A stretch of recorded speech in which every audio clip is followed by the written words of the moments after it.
എല്ലാ കൂട്ടുകാർക്കും ശുഭദിനം നടന്നുകൊണ്ട് നമുക്ക് ബാലിന്റെ ഗോമതിയുടെ ഇന്നത്തെ നല്ലൊരു വിശേഷം കേട്ടാലോ. അങ്ങനെ ഇന്നത്തെ വിശേഷത്തിൽ ശ്രീദേവി ആനന്ദം കൂടെ സംസാരിച്ചുകൊണ്ടിരിക്കുന്ന സമയത്ത് ശ്രീദേവി ആനന്ദിനോട് പറഞ്ഞു, എന്നാലും ഈ പെണ്ണുങ്ങൾക്ക് ഗവൺമെന്റ് ജോലി ഇടുന്ന ഒരു ആവശ്യമില്ലെന്ന് പറയാണ്. ഇത് കേട്ടതും ആനന്ദ് ചോദിച്ചു, അതെന്താ ശ്രീദേവി അങ്ങനെ പറഞ്ഞ്? നല്ല കാര്യമല്ലേ ഒരു ജോലി ഉള്ളത്, പിന്നെ ജോലി വേണ്ടെന്ന് പറയണേ എന്തിനാന്ന് ചോദിക്കാം. അഹങ്കാരം കൂടുമെന്ന് പറയണം. അതെന്താ അങ്ങനെ പറഞ്ഞേ? എന്താ ഇപ്പൊ അഹങ്കാരം കൂടാനായിട്ട്? അല്ല, ഒന്ന് ആലോചിച്ച് നോക്കിയേ, മീനാക്ഷിക്ക് ഗവൺമെന്റ് ജോലിയുണ്ട്, അതുകൊണ്ട് നല്ല കാര്യമല്ലേന്ന് ചോദിക്കണം. ഗവൺമെന്റ് ജോലിയുണ്ട്, അതുകൊണ്ട് എന്താ ഇവിടെ എന്തൊക്കെ ദൂർത്തുകളെ കാണിക്കണം എന്ന് അറിയാമെന്ന് ചോദിക്കണം. ദൂർത്തോ? അതിന് മീനാക്ഷി ഇമാതിരി ദൂർത്തൊന്നും കാണിക്കുന്നില്ലെന്ന് പറയാം. എൻ്റെ ആനന്ദേട്ടാ ഇന്ന് തന്നെ കടപ്പലഹാരം മേടിച്ചോണ്ട് വന്നു. ഈ കടപ്പലഹാരമൊക്കെ മേടിച്ചോണ്ട് വരേണ്ട വല്ല കാര്യമുണ്ടോ? ഇവിടെ നല്ല ഒന്നാന്തരം പലഹാരം വേണം, ഞാൻ ഉണ്ടാക്കി കൊടുക്കും. ഈ കടയിൽ നിന്ന് മേടിക്കുന്ന പലഹാരത്തിനൊക്കെ എണ്ണയുണ്ടല്ലോ, എത്ര ദിവസം ഉപയോഗിച്ച എണ്ണയാണെന്നറിയാവോ? അതിങ്ങനെ അതിനകത്തിട്ട് വീണ്ടും വീണ്ടും കോരി കോരി അവർ നമുക്ക് തരണമെന്ന് പറയണേ. അങ്ങനെയൊന്നും ഇല്ല ശ്രീദേവി, അതൊക്കെ നിനക്ക് തോന്നാ, ചിലയിടത്തൊക്കെ കാണും, എല്ലാത്തടത്തും അങ്ങനെയൊന്നും അല്ലാന്ന് പറയണം.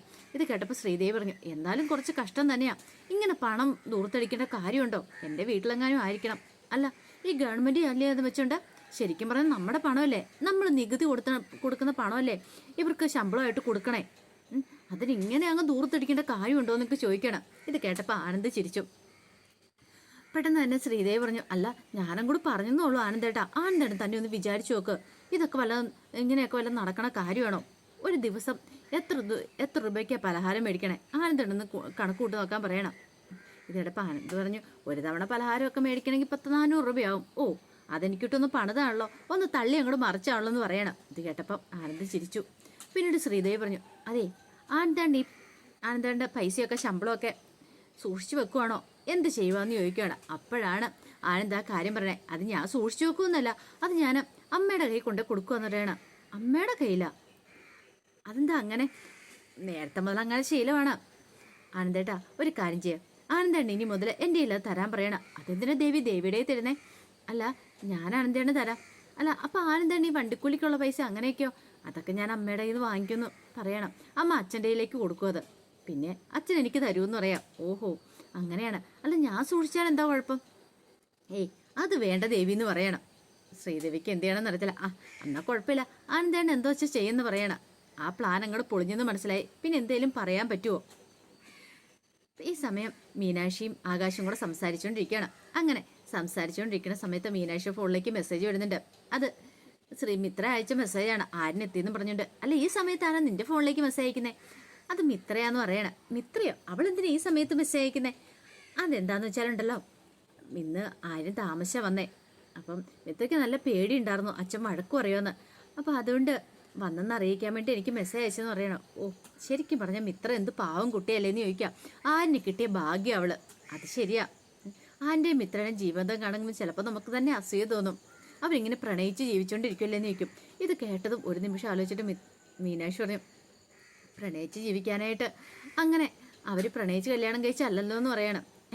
പ്രണയിച്ച് കല്യാണം കഴിച്ചല്ലേ? അല്ല, ഇഷ്ടപ്പെട്ട് കല്യാണം കഴിച്ചാ അത് പിന്നെ അച്ഛനെ ഇഷ്ടപ്പെട്ടില്ലല്ലോ എന്ന് ഞാൻ ഉദ്ദേശിച്ചേ. ഓ അങ്ങനെ, അത് പിന്നെ നോക്കിയിട്ട് കാര്യമുണ്ടോ മീനു എന്ന് പറയണം.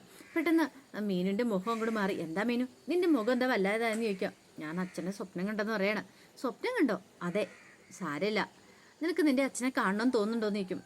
കാണണം എന്നൊക്കെ തോന്നുന്നുണ്ട്. അങ്ങനെ ഒരു കാര്യം ചെയ്യാം, ഞാൻ കൊണ്ടുപോവാം, എന്താ കുഴപ്പമിരിക്കണേ, നിനക്ക് എൻ്റെ കൂടെ വന്നാൽ പോരേന്ന് ചോദിക്കും. അതൊക്കെ ശരി തന്നെയാ, പക്ഷെ അവിടെ ചെന്ന് കഴിയുമ്പോൾ എന്ത്, അച്ഛനൊന്നും പറയാനൊന്നും പോകുന്നില്ല എന്നൊക്കെ പറയണം. അങ്ങനെ സമാധാനിപ്പിക്കുകയാണ് മീനാക്ഷിനെ.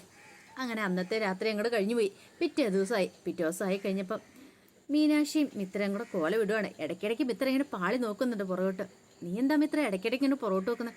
അല്ല, ദേവിച്ചേച്ചി അങ്ങനെ വരുന്നുണ്ടെന്ന് നോക്കിയതാ. അല്ല, നീ എന്തിനു ദേവിച്ചേച്ചിനെ ഭയക്കണേ?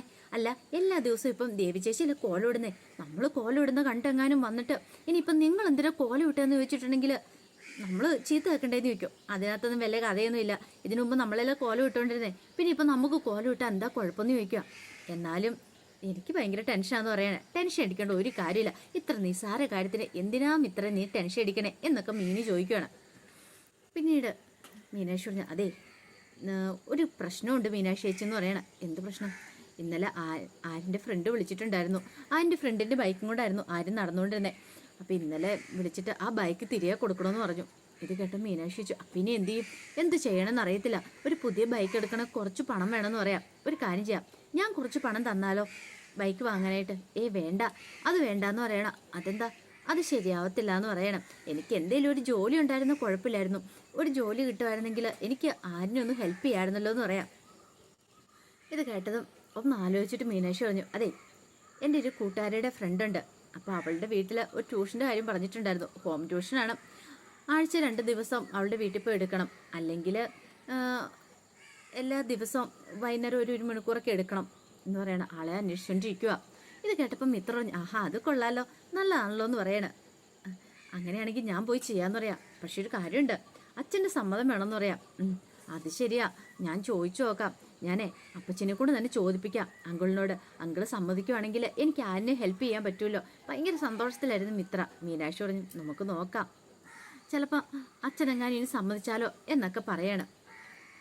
പിന്നീട് ആനന്ദ് കമ്പനിയിലേക്ക് പോകാനായിട്ട് റെഡിയാണ് സമയത്ത് ശ്രീദേവി അങ്ങോട്ട് ചെന്നു. ഇതെന്താ ആനന്ദേട്ടാ ഇങ്ങനെയൊക്കെയാണ് ഷർട്ട് ഇടുന്നത്? ശരിക്കും ആ കൈയൊക്കെ അങ്ങോട്ട് മടക്കി വെച്ചെന്നൊക്കെ പറഞ്ഞിട്ട് ഭയങ്കര സോപ്പിട്ട് അങ്ങോട്ട് കൈയൊക്കെ മടക്കി വെക്കുവാണ്. അതെ ആനന്ദേട്ടനെ, എന്താ എന്താ കാര്യം? എന്തോ പറയാനുണ്ടെന്ന് എന്നോട് എന്തോ പറയാനുണ്ടെന്ന് തോന്നുന്നല്ലോ എന്ന് പറയണം. പറയാനുണ്ട്. നമ്മുടെ കല്യാണം കഴിഞ്ഞിട്ട് ഇത്ര ദിവസമായില്ലേ, നമുക്ക് ഈ വീട്ടിലിരിക്കും, എപ്പോഴും വീട്ടിൽ നമുക്ക് ബോറടിക്കും എന്ന് പറയണം. ഇത് കേട്ടപ്പോൾ ആനന്ദ് പറഞ്ഞു, എനിക്ക് ബോറൊന്നും അടിക്കില്ല. അത് പിന്നെ ആനന്ദേട്ടൻ എപ്പോഴും കടയിലേക്ക് പോകുന്നോണ്ടല്ലേ. ഈ വീട്ടിലിരിക്കുന്ന പെണ്ണുങ്ങളുടെ അവസ്ഥ ഒന്ന് ഓർത്ത് നോക്കിയേ. കുറച്ച് കഴിയുമ്പോഴത്തേന് അവർക്ക് ബോറടിക്കുന്നു. എപ്പോഴും ഒരേ ജോലി തന്നെ ചെയ്തുകൊണ്ടിരിക്കുന്നതുകൊണ്ട്. ആനന്ദ് പറഞ്ഞു, ഞാൻ എന്നിട്ട് കടയിൽ പോയിട്ട് ഒരു ജോലി തന്നെയാണല്ലോ ചെയ്യുന്നത്, എനിക്ക് ബോറടിക്കുന്നില്ലോ എന്ന് പറയും. അത് പിന്നെ അങ്ങനെയാണോ വീട്ടിലിരിക്കുന്ന പെണ്ണുങ്ങളുടെ അവസ്ഥ? പക്ഷെ അവർക്ക് ഭയങ്കരമായിട്ട് ബോറടിക്കുന്നേ. അപ്പോൾ ഇടയ്ക്കൊക്കെ ഒന്ന് പുറത്ത് പോകണമെന്ന് പറയണം. ഒരു കാര്യം ചെയ്താലോ, നമ്മുടെ മുടങ്ങിപ്പോയ ഒരു ട്രിപ്പില്ലേ, ഹണിമൂൺ ട്രിപ്പ്, നമുക്ക് അങ്ങോട്ട് പോയാലോന്ന് ചോദിക്കുക. ഒരു നിമിഷം ആനന്ദ് ഒന്ന് ആലോചിച്ചു. അല്ല, എന്താ ഇപ്പം അങ്ങനെ തോന്നാനായിട്ട്? എന്തോ എനിക്ക് അങ്ങനെയൊക്കെ പോകാൻ തോന്നുന്നുണ്ടെന്ന് പറയണം. നമുക്ക് പോകണം, പക്ഷെ ഒരു കാര്യമുണ്ട്, നമുക്ക് 2 പേർക്കും തന്നെ പോയാൽ മതി. ഈ വീട്ടിലുള്ളവരെല്ലാം കൂടെ കെട്ടിപ്പിടിച്ചുകൊണ്ട് പോകേണ്ട കാര്യമില്ല എന്ന് പറയണം. ഇത് കേട്ടപ്പോൾ ആനന്ദ് പറഞ്ഞു, അല്ല അത് പിന്നെ ഞാൻ എന്താ എല്ലാവരും കൂടെ കൊണ്ടുപോകണമെന്നാണ്. അങ്ങനെയല്ല ദേവി, അത് പിന്നെ അച്ഛനോട് ചോദിക്കാതെ.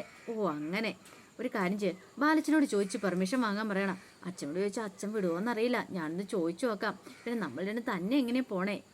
ഇവിടെ ഇവരൊക്കെ ഇല്ലേന്ന് ചോദിക്കണം. അപ്പോൾ ആനന്ദേട്ടൻ അതും പറ്റില്ലല്ലേന്ന് ചോദിക്കുകയാണ്.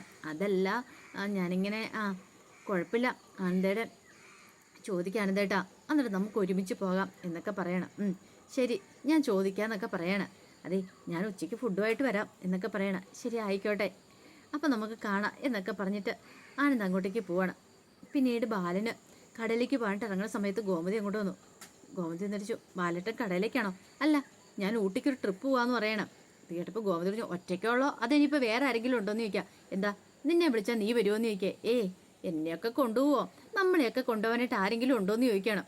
എന്താ ഗോമതി, രാവിലെ നിനക്കെന്താ വേറെ ഒരു പണിയില്ലേന്ന് ചോദിക്കും. ഇത് കേട്ടപ്പോൾ ഗോമതി പറഞ്ഞു, അതെ ബാലേട്ടന് ഇഷ്ടപ്പെട്ട കുറേ കറികളൊക്കെ ഞാൻ ഇന്ന് ഉണ്ടാക്കുന്നുണ്ട്, ഉച്ചയ്ക്ക് ഉണ്ണാനായിട്ട് ഇങ്ങോട്ട് വരണമെന്ന് പറയാം. ഇത് കേട്ടപ്പോൾ ബാലൻ പറഞ്ഞു, ഉണ്ണാൻ വേണ്ടി ഇങ്ങോട്ട് വരാനോ? അതൊന്നും നടക്കില്ല എന്ന് പറയാം. അതെന്താ? ഉച്ചയ്ക്ക് ഉണ്ണാനായിട്ട് ഞാൻ ഇങ്ങോട്ട് വരുന്നില്ല. അതെ, ദേവിമോൾ ആഹാരം അങ്ങോട്ടേക്ക് കൊണ്ടുവന്നോളും, അവിടെ വെച്ച് അങ്ങോട്ട് കഴിച്ചാൽ മതി, ഞാൻ അങ്ങോട്ട് കഴിച്ചോളാന്ന് പറയണം. ഇത് കേട്ടപ്പോൾ ഗോമതിക്ക് ആ പട കട്ടക്കലിപ്പായി. എന്ത് ചെയ്യണം എന്നറിയത്തില്ല. അത് ഗോമതി ഇങ്ങനെ നിൽക്കുകയാണ്.